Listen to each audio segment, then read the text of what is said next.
Ada dua hal, ada PKI, ada G30S. Kadang-kala itu tidak boleh disambung itu kan. Jadi ada problem dengan gerakan 30 September, lalu ditambahkan di situ itu problem PKI. Surplus kekuasaan yang dimiliki oleh keluarga Jokowi dan tidak digunakan sebagaimana mestinya. Tidak betul. Tidak betul. Iya. Dengan sendirinya kalau gua anak presiden, udah surplus gua, udah diam aja. Begitu lu pakai surplus itu, nyewa pesawat, itu udah bohong itu. Nah di zaman Jokowi apa yang dia produksi? Kan nggak ada yang dia produksi dalam demokrasi. Ya orang dungu aja yang nangis kan. Kalau rakyat biasa, memang mereka kekurangan informasi. Maka mereka terpukau dan terpikat dengan penampilan Jokowi yang seluruh tubuhnya itu hanya ada 200.000 kan. Jurnalis, LSM, civil society, dosen, guru besar, mereka punya informasi, tetapi dia tutup kemampuan berpikir dia, atau memang dia tidak mampu mengolah pikirannya sendiri. Bayangin seorang budayawan besar nggak mampu mencerna janji Jokowi udah dari awal udah palsu, gimana coba? Wafat dan sebagainya lah. Bahkan meyakini 99% itu akunnya Gibran. Apa yang akan terjadi menurut Bang Rocky kalau ternyata itu benar gitu, milik Gibran? Itu bukan milik Gibran.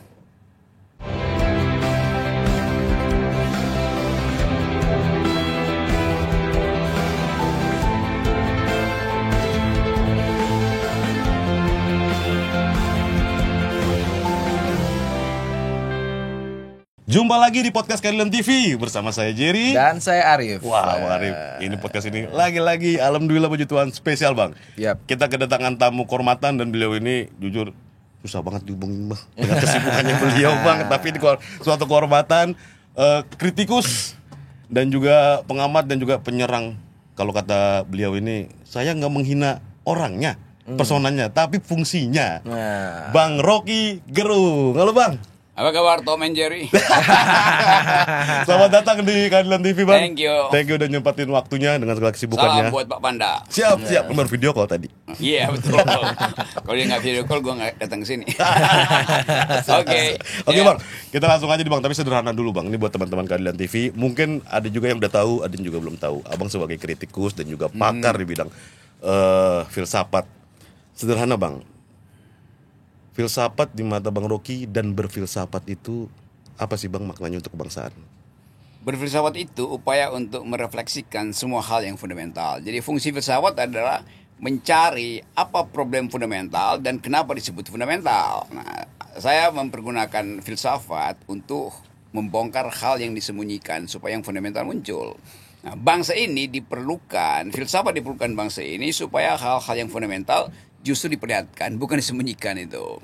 Oke. Dan dalam konteks kita kan di bulan September nih, Bang. G30 SPKI. Kita setiap bulan Indonesia memperingati G30 SPKI, Bang Arif juga.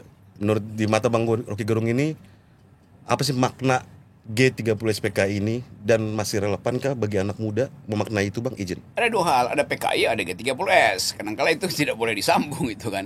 Jadi ada problem dengan gerakan 30 September, lalu ditambahkan di situ itu problem PKI. Tapi sebetulnya di dalam analisis ada juga yang seperti Ben Anderson, ya ada gerakan 30 September, tapi itu problem Angkatan Darat. Jadi sejarah itu selalu mesti dibaca di dalam kapasitas hermeneutik. Jadi tafsir kita terhadap itu apa itu?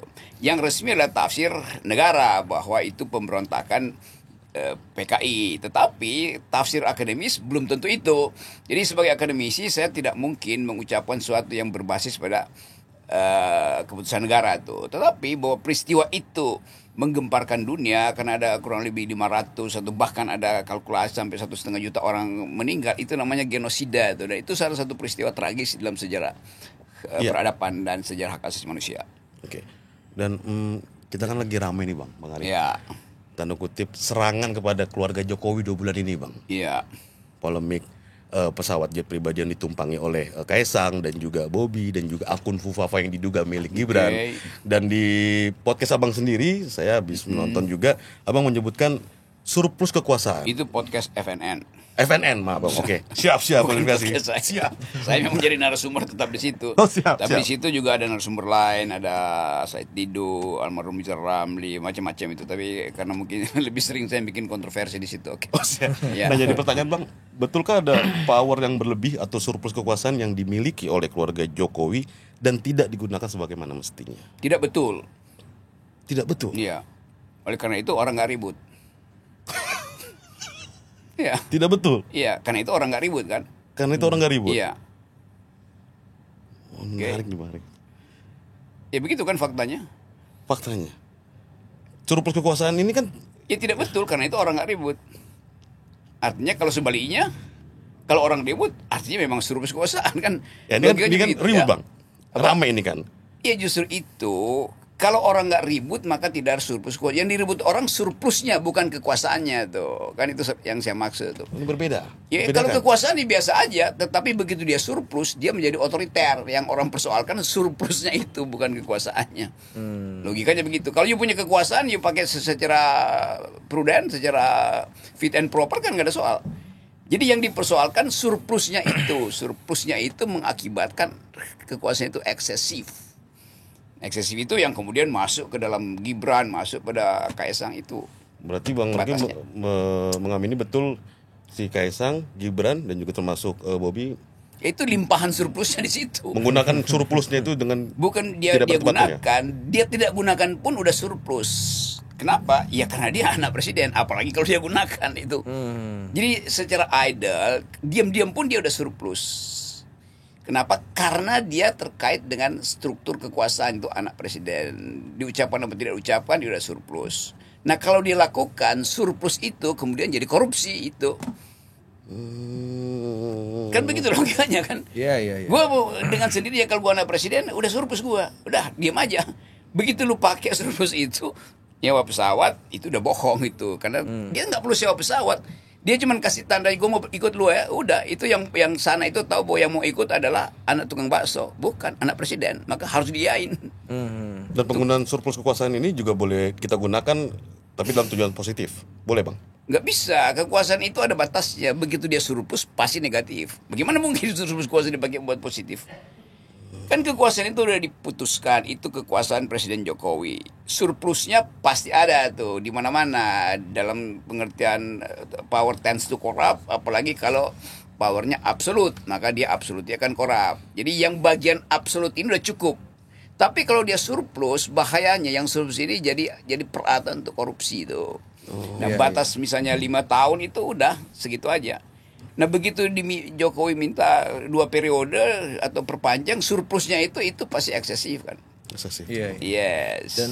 Dan saya kira hari ini lagi banyak profesor bahkan Bang yang membela Jokowi itu.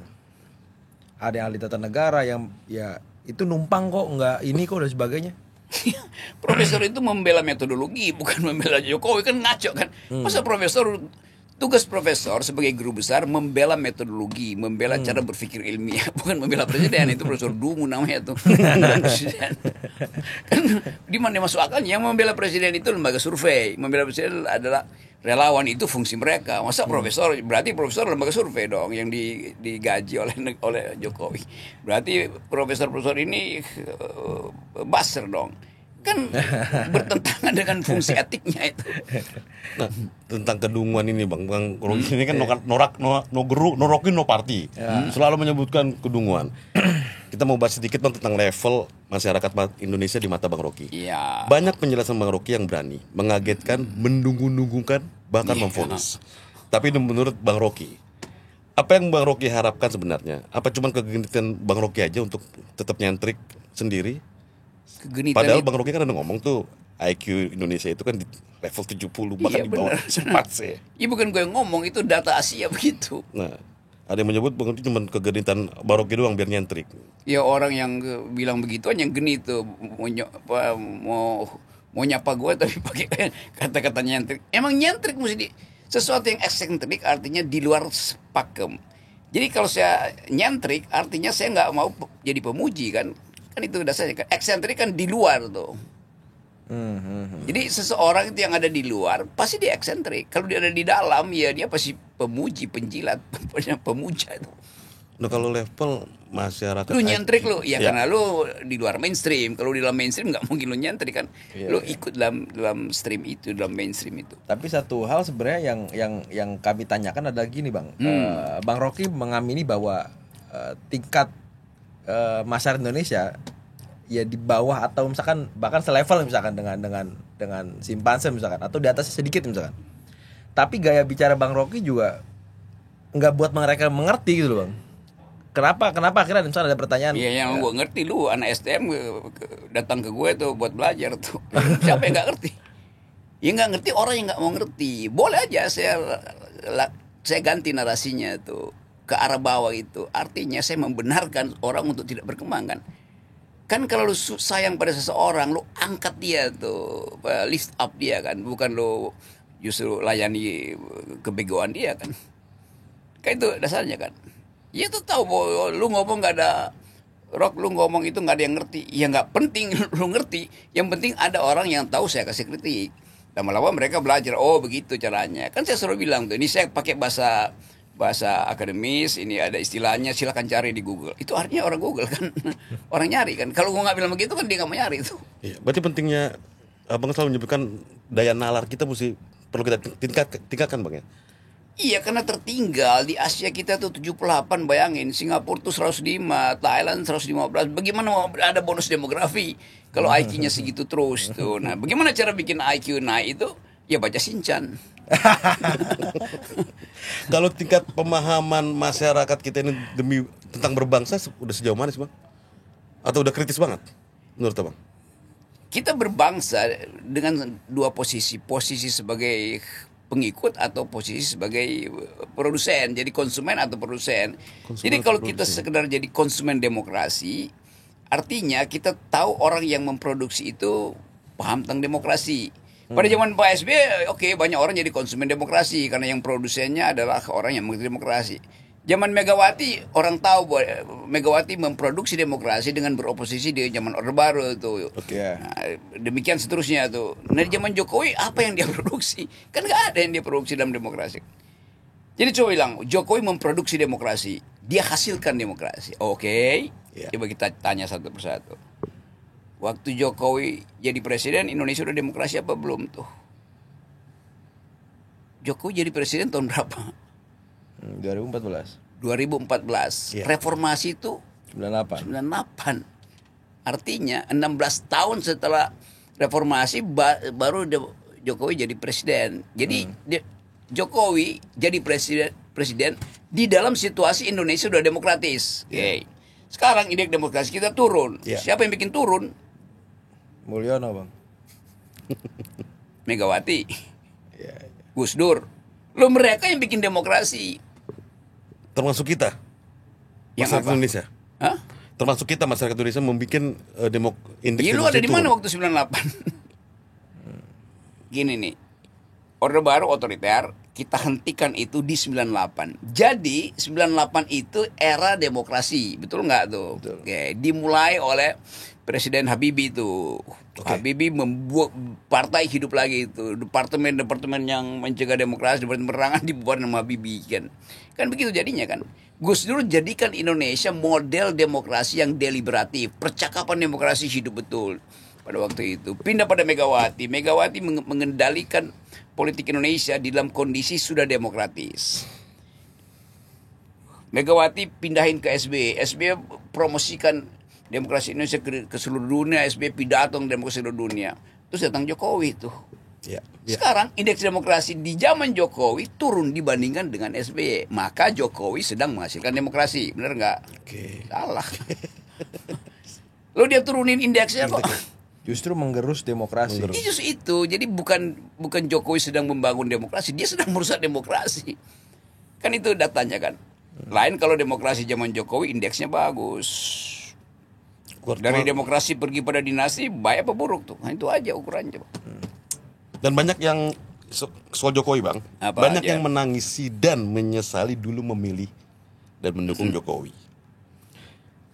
Dan penyesalan itu menurut abang karena apa sebenarnya bang? Nanti ya gak sih lo. Okay. Kenapa? Banyak yang menyesali dan menangisi dulu mendukung Pak Jokowi. Ya orang dungu aja yang nangis kan. Kalau rakyat biasa memang mereka kekurangan informasi. Maka mereka terpukau dan terpikat dengan penampilan Jokowi yang seluruh tubuhnya itu hanya ada 200.000 kan yang dia pakai kan. Dari sepatu sampai ini 60.000, 50.000, 200.000 yang dia pakai. Anaknya makan roti 400.000 sekarang. Kontras itu dilihat oleh rakyat. Maka rakyat kecewa. karena rakyat kurang informasi. Tetapi guru-guru besar, akademisi, LSM, jurnalis yang bergerombol memuja Jokowi itu sepertinya nggak tahu bahwa dia memuja sesuatu yang palsu. Ya mereka yang sebetulnya nggak punya pengetahuan tentang bahkan membaca bahasa tubuh nggak bisa. Jadi kalau rakyat ya memang rakyat oke, kita maafin, kita mengerti bahwa rakyat tidak mengerti karena kekurangan informasi. Tetapi jurnalis, LSM, civil society, dosen, guru besar, mereka punya informasi, tetapi dia tutup kemampuan berpikir dia, atau memang dia tidak mampu mengolah pikirannya sendiri. Itu yang terjadi sekarang. Ya pada nyesel semua ya, buat gue ya udah bagus lah, nggak ada, lu mau nyesel nggak nyesel kan buat urusan gue. Tapi sejak kapan bang Rocky akhirnya tahu bahwa Pak Jokowi itu hanya itu dulu, menipu orang, memikat? Ya dari awal dia seluruh kampanye dia kan udah nggak masuk akal tuh. Saya akan bikin 10% growth. Di mana di dunia ada 10% growth itu? Yeah. Saya akan ciptakan 10 juta lapangan kerja. Di mana? Semua itu kan omong kosong. Oleh karena itu tidak perlu demokrasi, tidak memerlukan oposisi. Semua yang diterangin di awal-awal itu gue dengerin habis-habisan. Bilang ini orang nggak ngerti berarti. Jadi, dari awal saya tahu ini under capacity itu sebagai yang akan jadi pemimpin. Tapi orang maki-maki gue kan, ya biarin aja lah. Yang penting gue nggak bohongin cara gue berpikir kan. Aku bahkan bilang bajingan tolol, marah satu orang. Memang bajingan tolol. Ya semua, ya memang benar lu Rok. Nggak perlu kalian ada yang datang tuh, yang teman-teman minta maaf Rok, kita yang salah tuh, si bekas dubes ini, bekas komunis itu. Ngapain lu minta maaf ke gue tuh? Lu minta maaf pada kebodohan lu sendiri kan. Jadi buat apa? Maaf itu kan kalau ada seseorang minta maaf kalau dia menyakiti kan. Ini urusan publik karena sakit menyakiti. Cuman soal lu nggak cerdas, lu bego, lu dungu. Dan gue nggak kayak lu itu. Kalau gue bilang gue pintar nanti dia marah lagi kan. Padahal memang faktanya dia dungu itu. Bayangin seorang budayawan besar nggak mampu mencerna janji Jokowi udah dari awal udah palsu. Gimana coba? Tapi kenapa orang percaya coba? Nah itu yang kita sebut sebagai the banality of stupidity itu. Kedangkalan dari kedunguan. Kedangkalan dari kedunguan. Iya kan. Baru-baru ini kan DPR habis ngetok nih bang. RUU yang Dewan Pertimbangan Presiden itu. Iya terus. Itu abang melihat ini ada potensi campur tangan Jokowi nggak sih bang? Ya semua hal akhirnya terbaca bahwa ya seolah-olah karena dulu Jokowi yang minta itu maka sekarang dibatalin gitu. Jokowi mungkin titik besar itu gue nggak setuju ya. Iya itu udah post factum karena memang udah nggak ada gunanya dia kan. Nggak ada gunanya. Ya nggak ada gunanya mau apa yang agung di dia gitu kan. Dan kan Jokowi udah tahu kalaupun Dewan Pertimbangan Agung dibuat kan dia ketuanya kan. Lalu itu jadi klub presiden tuh. Ya, makanya akan ada di situ anggotanya adalah Ibu Mega, Pak SBY, Pak Yusuf Kala. Ya mana mau SBY Yusuf Kala Megawati dipimpin Jokowi. Jadi Jokowi juga tahu daripada malu sendiri lagi nggak ada yang mau ngikut DP aja. Ya disuruh aja batalin itu, kami tidak setuju tuh. Ya memang dari awal nggak ada gunanya kan. Dan Rocky percaya Pak Jokowi setelah lengser balik ke Solo? Bener-bener balik ke Solo? Siapa? Pak Jokowi setelah lengser nanti? Ya kalau diundang Pak Panda mungkin dia mampir di TV Keadilan. Kita bujuk-bujuk dulu opung Panda. Ini masih tentang Pak Jokowi bang. Jadi aku nggak bisa ngebayangin kalau akhirnya kemarin kita manggil Bang Roy. Bang Roy Suryo. Okay. Dia menjelaskan soal Fufafa dan sebagainya lah. Bahkan meyakini 99% itu akunnya Gibran. Bang Rocky kan kita dengar cukup dekat dengan Pak Prabowo bang. Di mana gue dekat? Gue nggak ada dekat. Gue tetanggaan aja, rumah saya di Sentul ya 200 meter itu memang tetangga. Dekat tapi jarak rumahnya doang. Terus apa yang akan terjadi menurut Bang Rocky kalau ternyata itu benar gitu milik Gibran? Itu bukan milik Gibran. Fufafa. Betul bang. Akun Fufafa itu bukan milik Gibran. Milik netizen sekarang. Netizen kan mencari tahu kebenaran. Iya, netizen yang kuasai akhirnya kan akun itu kan. Kalau milik Gibran kendaliin nggak begitu kan yang dikendaliin oleh netizen kok. Jadi memang bukan milik Gibran, dia nggak bisa kendaliin kan. Tapi urusannya kan di berbagai media di kita juga benar-benar dikulitin bang. Siapanya? Metodologinya pendekatannya mengungkap bahwa itu apa yang beliau yakin. Ini baru pertama kali di seluruh dunia netizen itu lebih kuat dari oposisi, lebih kuat dari partai politik, lebih kuat dari dirjen pajak gitu. Jadi akhirnya kita tahu bahwa ya apalagi yang mau dibela oleh kekuasaan kalau netizen itu udah punya partai politik sendiri itu. Namanya Partai Fufu Fafa. Iya, coba udah 1 bulan isunya tuh naik terus isu itu tuh. Dikendalikan oleh siapa? Oleh netizen. Lewat siapa? Lewat Bjorka kali ketua umum partai. Bjorka. Yang baru ungkap MPP presiden kita. Itu. Jadi pengertian dasar bahwa isu yang begitu tinggi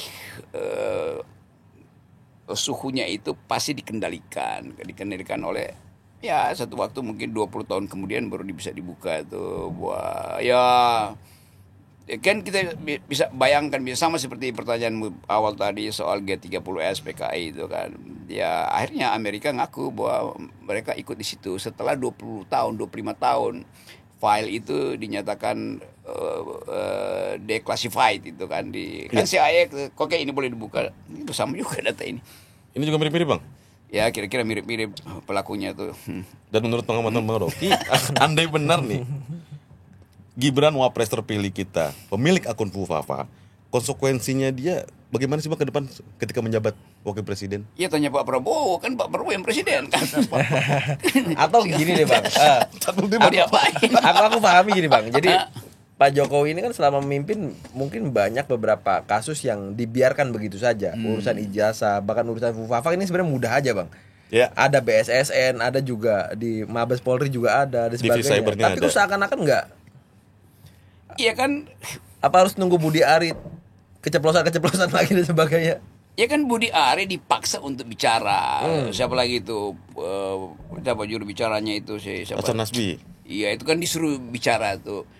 Jadi dia mesti bicara untuk hal yang tidak bisa dia juru bicarai kan? Iya. Kan jadi konyol kan Jawa. Ya kenapa cuma Kaisang yang apa kata si juru bicara ini yang dipersoalkan. Mega juga pakai private jet tuh. Siapa lagi Yusuf Kala pakai akhirnya dia nggak punya lagi pengetahuan tentang apa yang disebut sebagai pelanggaran etis dasar gitu. Dia cari perbandingan kan ngaco kan. Cari perbandingan. Jadi mencari perbandingan artinya membenarkan itu. Artinya membenarkan. Iya kan dia nggak tahu mau suarakan apa coba. Semua kapasitas kekuasaan tidak bisa lagi menghalangi daya analisis dan daya intip dari netizen. Ya akibatnya ya makin konyol, mau juru bicara konyol, Menko Info konyol, kan nggak ada yang ngomong lagi kan coba. Siapa yang ngomong di situ? Kejaksaan apa? Polisi nggak ada yang bisa ngomong kan? Diam artinya setuju. Diam artinya setuju. Ya setuju dengan keadaan itu kan.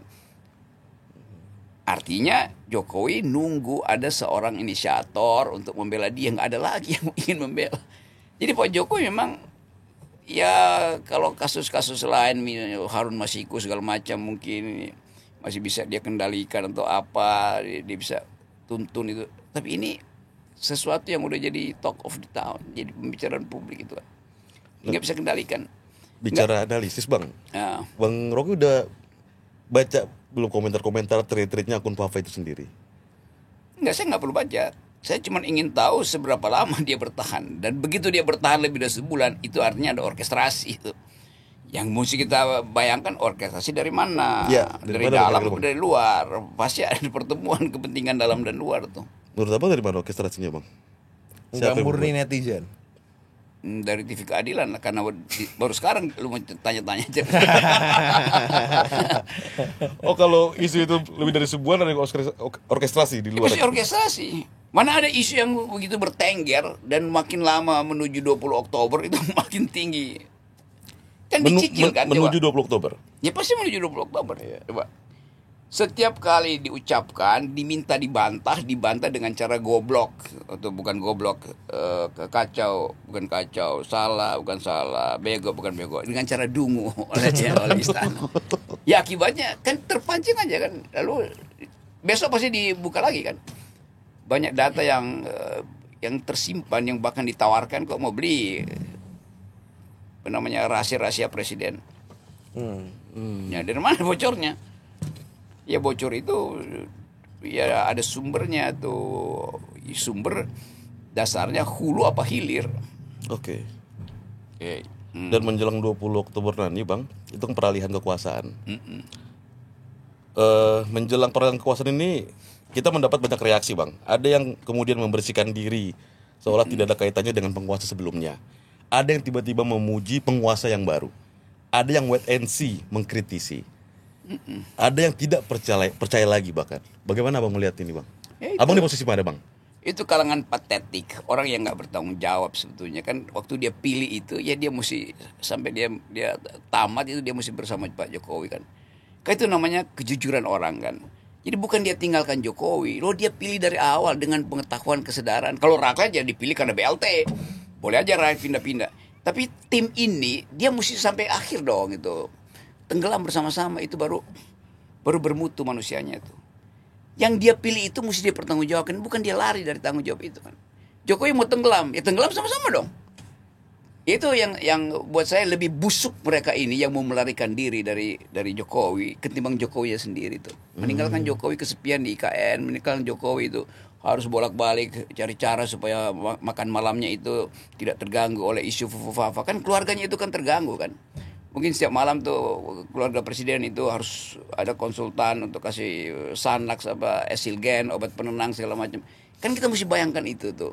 Keakraban di antara mereka sebagai keluarga itu jadi saling mencurigai. Kenapa sih tiba-tiba pamer di situ? Kamu nggak bilang sama istri kamu kenapa mesti makan gitu? Kan itu jadi rusak keluarganya kan.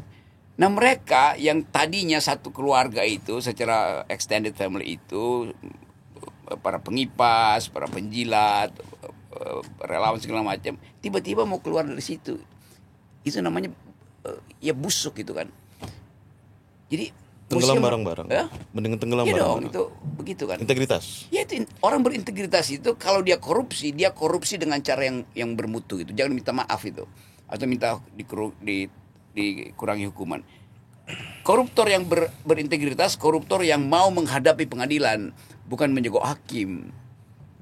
Dia tahu akan ada konsekuensi di pengadilan kok, ngapain dia atau minta maaf dan saya bilang aja memang saya korupsi, saya terima fakta itu kan.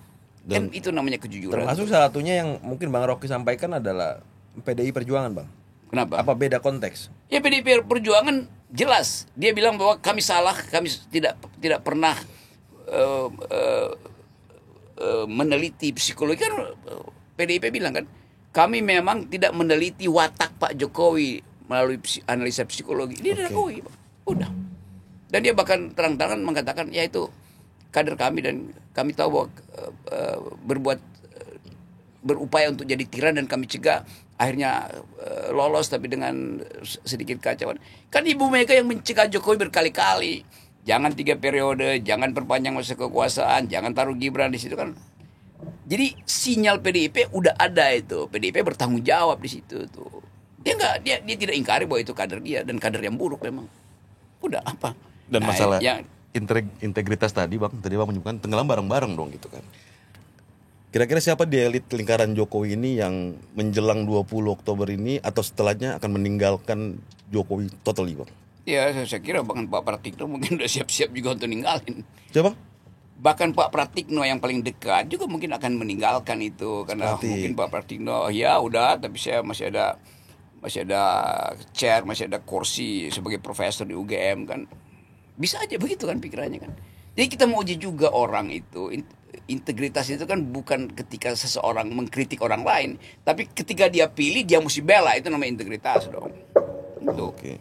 Yang udah kabur dari Jokowi kan udah banyak tuh yang tiba-tiba diam-diam ya memang begitu ternyata iya dari awal lu nggak pakai otak gitu. Kenapa lu sekali lagi ini elitnya ya bukan rakyat memang dibius oleh BLT, dibius oleh media massa yang dikendalikan oleh istana. Ya rakyat berhak, tapi kemudian rakyat juga yang lebih dulu mengenali bahwa ternyata begitu ya. Iya, karena itu olo-olo ada di mana-mana kan. Tapi sebenarnya kan normal aja, Bang. Kalau presiden lengser habis itu ditinggalkan banyak orang. Seperti Abang sering katakan ada bebek lumpuh dan sebagainya. Soeharto sekalipun ditinggal juga sama barisan di awalnya gitu. Iya, peristiwa meninggalkannya karena apa coba? Ya dengan sendirinya presiden yang nggak punya kuasa tidak akan lagi dianggap. SBY sekarang siapa yang anggap SBY itu? Tapi nggak ada yang misalnya tutup hidung kalau SBY jalan-jalan ke mall kan. Kan konsekuensinya gitu. SBY masih beredar itu dan orang terima, dia masih mampu untuk menunjukkan watak presidensialitinya itu kan, ceramah di mana-mana. Sekarang orang berpikir kalau Jokowi lengser, siapa yang undang dia ceramah? BEM demo. Komunitas luar negeri, think tank luar negeri kan nggak ada tuh.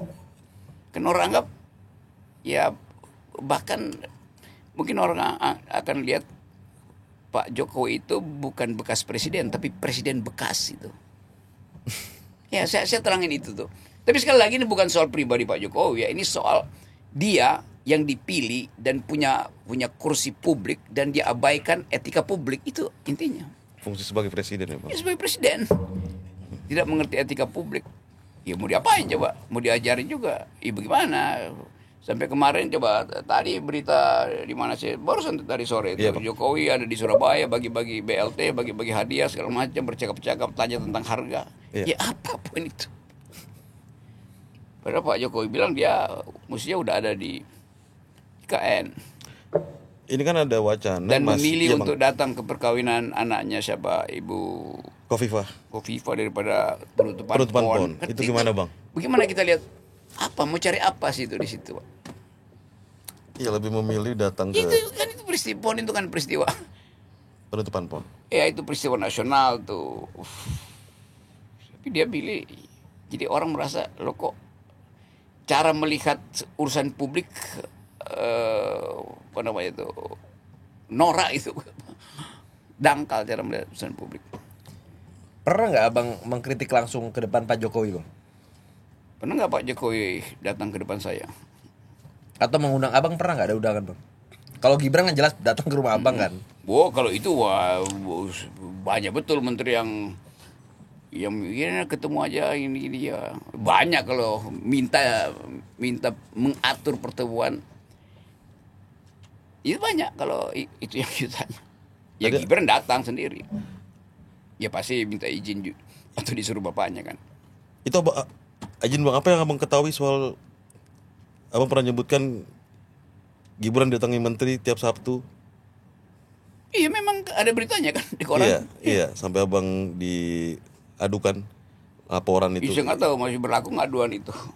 Loh, justru waktu itu saya mau bela Gibran. Kau jadi koruptor nantinya tuh. Jangan jadi itu, terima. Presiden Jokowi kan ada menyoroti nih Bang tentang tren gig ekonomi di tengah para pekerja. Sekarang lagi banyak PHK di mana-mana. Dan tren gig ekonomi ini kayak mengutamakan pekerjaan sementara atau freelance dan kontrak jangka pendek. Beliau menyebutkan gig ekonomi. Hati-hati, ini ekonomi serabutan. Ekonomi paruh waktu kalau tidak dikelola baik akan menjadi tren. Tapi kan ini berbanding terbalik Bang dengan pendapat para pengamat lemahnya penegakan hukum di bawah kekuasaan Jokowi.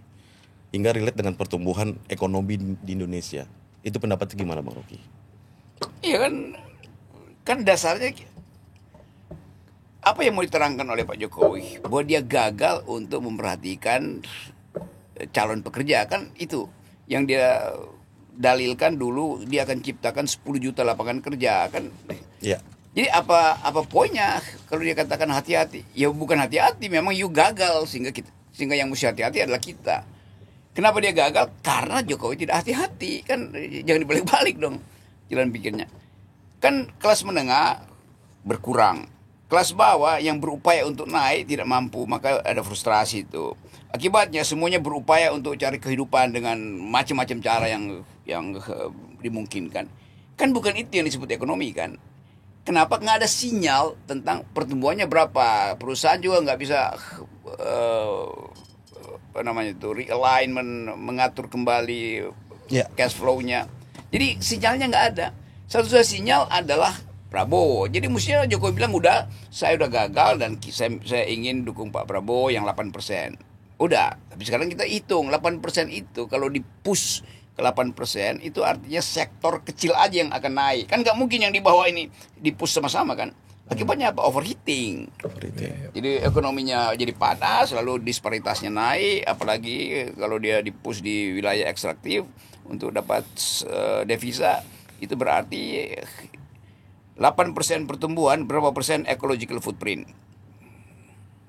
Jejak ekologi sebagai hasil dari deforestasi lah, gagal carbon trading. Jadi semua persyaratan kemasukakalan ekonomi dibatalkan oleh kerusakan ekologi. Itu kalau 8%, pasti kan 8% ekonomi di pus 8%. Tapi Pak Prabowo mungkin punya kalkulasi lain kan.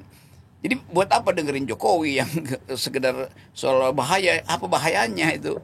Kan bahayanya ada pada Pak Prabowo, bukan pada dia lagi kan. Iya. Yang diciptakan oleh Pak Jokowi. Iya, yang dia tinggalkan di situ itu mesti diperbaiki oleh Prabowo. Ya Prabowo pasti ya mau diapain? Kan nggak bisa dibalikkan lagi itu cara berpikir bahwa oke, mungkin Pak Jokowi waktu itu ya salah minum obat sehingga bilang 10%, itu artinya 10% pertumbuhan ekonomi artinya lapangan kerja diserap puluhan juta itu. Nah sekarang per hari ini ada 60 juta potensi pengangguran di 2045. Mau dicapai dengan cara apa? Ekonomi 8%, ya bisa aja 8% itu 1% pertumbuhan ekonomi nyerap 400 ribu lapangan kerja. 8% artinya 3,2 juta cuma yang diserap. Iya. Terus yang kira-kira 57 juta mau dikemanain kan? Iya. Apalagi disparitas itu pasti Gini rasionya jadi timpang. Ya semua hal yang kita tahu akibat dari pertumbuhan yang dipercepat pasti mesin jadi panas. Mesin ekonomi jadi panas. Iya. Terus kira-kira apa Bang yang Bang Rocky harapkan dari kepemimpinan besok Bang? Ya apa yang akan diucapin Pak Prabowo pada waktu dia pelantikan dan 100 hari pertama programnya kan? Kan semua harapan kita Prabowo hentikan semua bagian yang dia sebut akan diteruskan dari Jokowi. Apa itu kan sampai sekarang Keberlanjutan. Iya. IKN misalnya. Iya, IKN sinyalnya begitu. Pak Prabowo mungkin berpikir ya bagaimana mungkin dia berkantor di situ sementara bisnis ada di pusat, orang tetap datang ke Jakarta, dan kelayakan berapa persen sih IKN itu Jokowi bilang 15%. Tapi kalau saya ngomong dengan wartawan asing yang motret kiri kanan dan mereka hitung berapa banyak pasir yang udah ditaruh di situ, berapa banyak kerikil yang udah di situ, berapa banyak semen yang udah ditanam, berapa banyak beton yang udah dipakai, ya paling baru 5% yang jadi gitu. Kabinet Zaken ini abang optimis itu akan terjadi bang? Ya mestinya memang kabinet Zaken, tetapi kan politik Kim itu kan dimulai dengan tukar tambah portofolio politik kan, bukan portofolio teknokrasi kan. Kan kabinet Zaken artinya teknokratik. Jadi tidak diperintah oleh politik tuh. Kapasitis. Ya tapi dari awal ada Kim Plus bahkan tuh. Plusnya aja itu sangat politis kan. Jadi pasti ya mungkin 2-3 yang udah tradisi bahwa teknokrat itu ya Menteri Keuangan, Menteri Ekonomi, ya itu pasti FEUI, kira-kira begitu. Siapa lagi coba yang teknokratik? Ya di situ. Tapi juga udah terbaca kan Menteri Keuangan ya dari Gerindra mungkin yang sekarang jadi Wakil Menteri Keuangannya. Ya tidak teknokratik juga kan. Iya. Artinya itu hanya jadi bumbu-bumbu politik aja, Bang.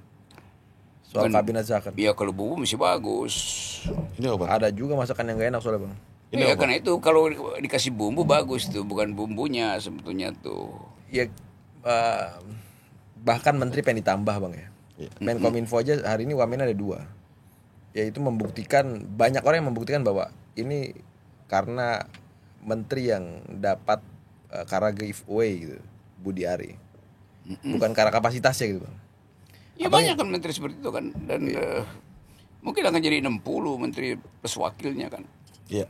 60 itu artinya raksasa.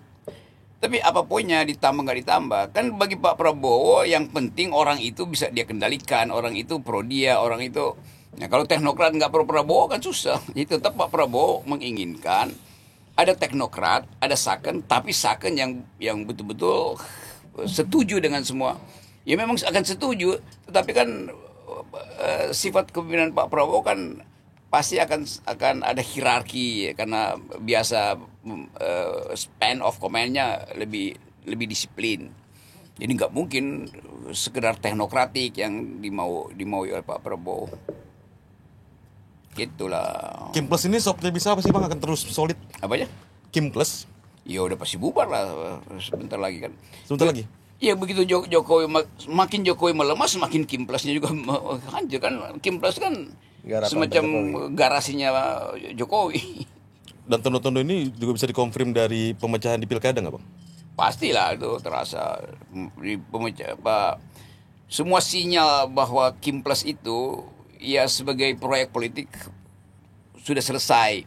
Jadi ketika Jokowi turun nanti ya Kimpres juga ikut bubar. Dan sekarang juga saya kira udah bubar tuh kan. Sekarang malah udah bubar. Ya substansinya udah nggak ada kan dong. Prabowo jadi presiden, apalagi ya semuanya Prabowo plus lah, nggak ada Kimpres lagi situ. Iyalah. Nah kan bicara PDIP juga nih Bang. Tadi kan Abang menyebutkan soal PDIP. Bu Mega kan ada wawancara mau ketemu nih Bang Arif kan. Mau jumpa. Pak Prabowo. Tapi masih simpang siur. Abang mendukung pertemuan ini nggak Bang? Ya pasti, bukan mendukung, pasti akan terjadi kan. Dan apa poinnya yang Abang harapkan dari pertemuan ini? Ya kan Pak Prabowo nyusun portofolio kabinet. Sekarang Ibu Mega punya kekuasaan mayoritas di DPR. Apa fungsi dari DPR? Mengontrol kabinet yang dibuat Pak Prabowo. Ya pasti inline di situ Prabowo menginginkan ada semacam kerjasama. Entah itu tacit agreement, perencanaan diam-diam. Tetapi bagi Ibu Mega menyingkirkan atau menghalangi intervensi Jokowi itu lebih penting kan. Jadi bagi Mega kendalikan Jokowi, itu dasarnya tuh.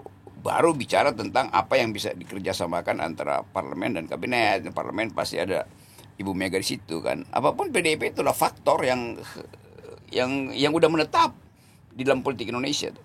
Jadi maksud Abang selama Jokowi itu masih jalan bareng Prabowo, pertemuan ini kan tidak akan terjadi? Terjadi, tapi untuk menghalangi untuk menghalangi Jokowi kan, supaya nggak makin kan Pak Jokowi pasti sangat cemas melihat perkembangan bahwa nggak ada lagi orang yang ingin dekat sehabis-habisnya dengan dia. Itu coba sebutin, relawannya udah hilang, menteri-menteri ya udah ogah-ogahan, dan anggota DPR juga kemarin berapa orang, cuma 40 orang buat pengesahan apa itu yang terakhir itu desain kemarin pagi itu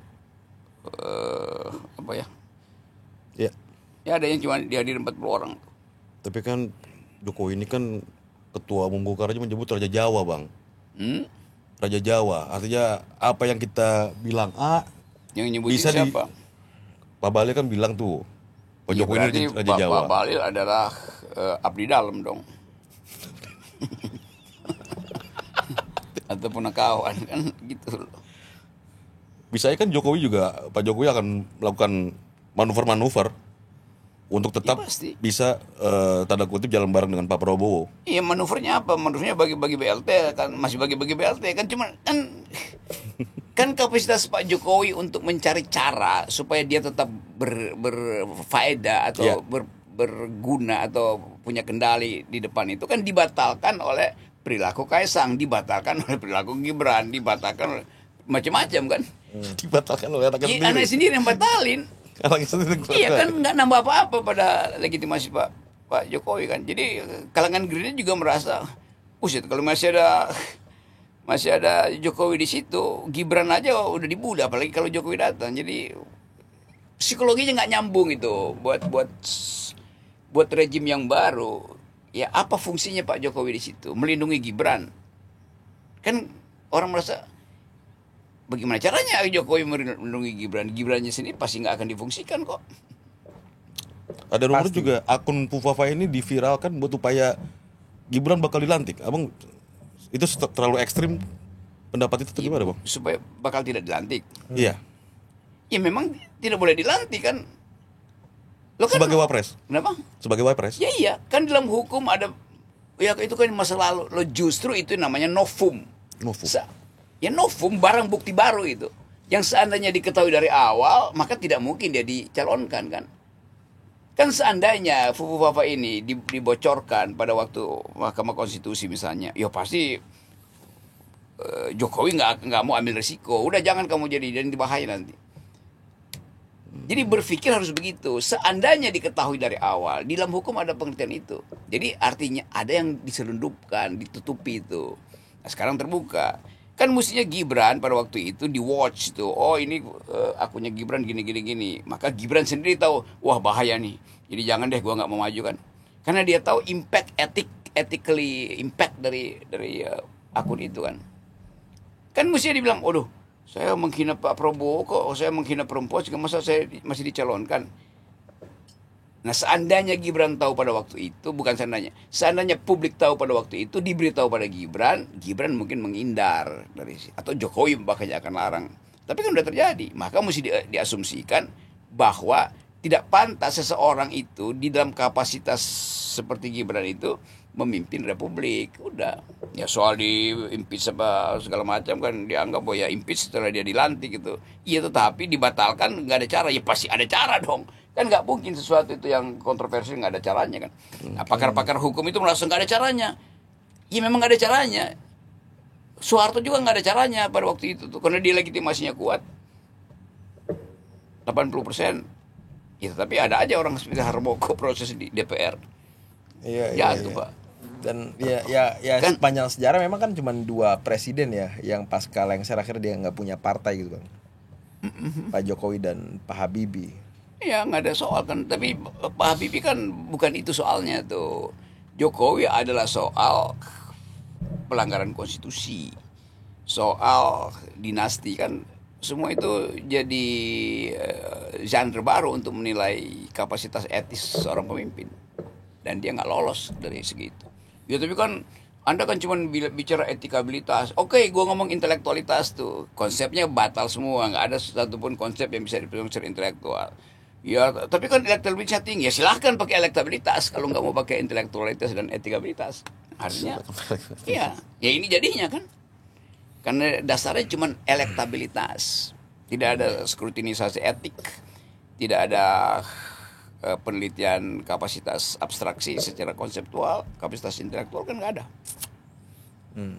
Jadi itu faktualnya begitu. Bukan karena kita nyinyir, enggak, memang faktanya begitu kok.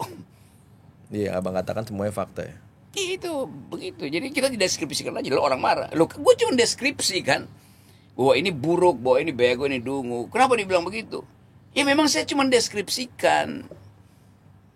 Kalian deskripsi apa? Bagus, hebat. Ya sama aja lu deskripsi yang sebaliknya. Yang gue nggak persoalin kok.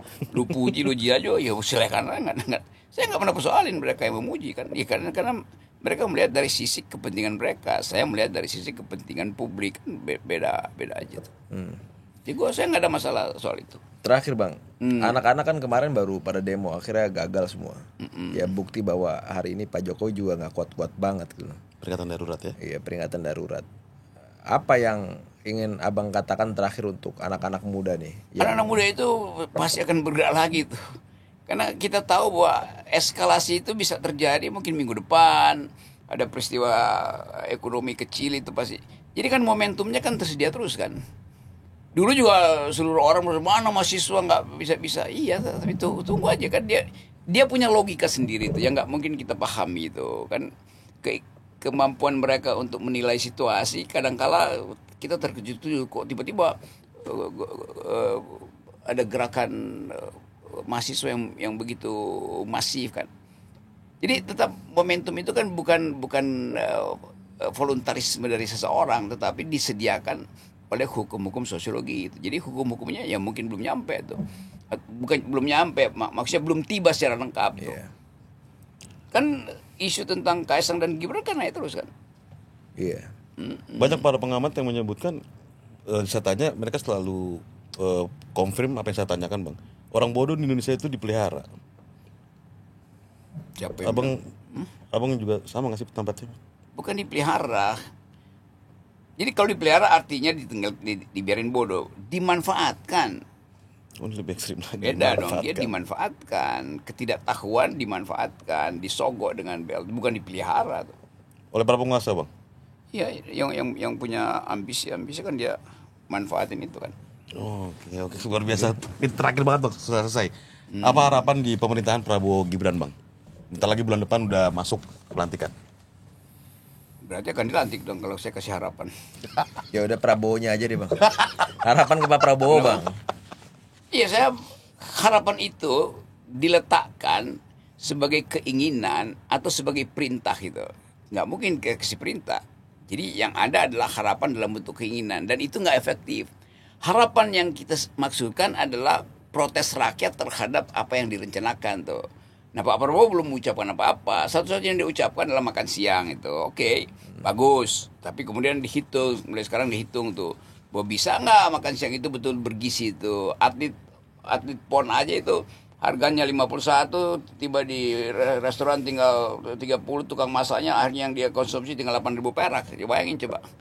Jadi bagian-bagian itu yang kita lihat efektif nggak soal makan siang itu kan itu ide yang sangat sangat bagus tapi sangat rawan untuk dimanipulasi. Nah kalau itu terjadi ya habis lagi legitimasi Pak Prabowo kan itu janji dia pada rakyat itu.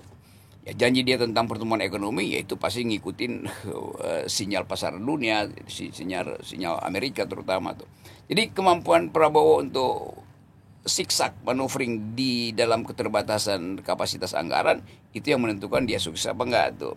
Yang kedua, kemampuan Prabowo untuk memperlihatkan watak dia sebagai seorang sipil itu juga yang akan jadi sumber legitimasi dia tuh. Jadi di awal-awal udah pasti 100 hari pertama orang akan lihat watak Pak Prabowo. Oke, dia militer tapi dia tahu tentang civilian value. Oke, lolos tuh. Tapi kalau sebaliknya yang terjadi ketidaksabaran, ya orang akan anggap itu potensi untuk jadi otoriter lagi tuh. Jadi hal-hal itu yang akan kita nilai sebetulnya. Tentu kita ingin supaya Prabowo ya dia udah terpilih sebagai fakta, tetapi di samping dia itu setiap hari selama 5 kali 360 artinya 1.500 tambah 1.800 hari bersama dengan Gibran. Bayangin psikologinya tuh. Nah itu tanya pada psikiater, jangan tanya pada saya. jangan tanya sama Rocky Gerung. Oke, luar biasa Pak Rocky Gerung atas waktunya. Dengan keterbatasan waktunya luar biasa. Semoga bisa kita undang lagi. Buat teman-teman silakan kirim komentar. Tunggu podcast kita berikutnya. Tapi jangan lupa subscribe dulu YouTube Keadilan TV. Terakhir, salam persatuan Indonesia. Merdeka.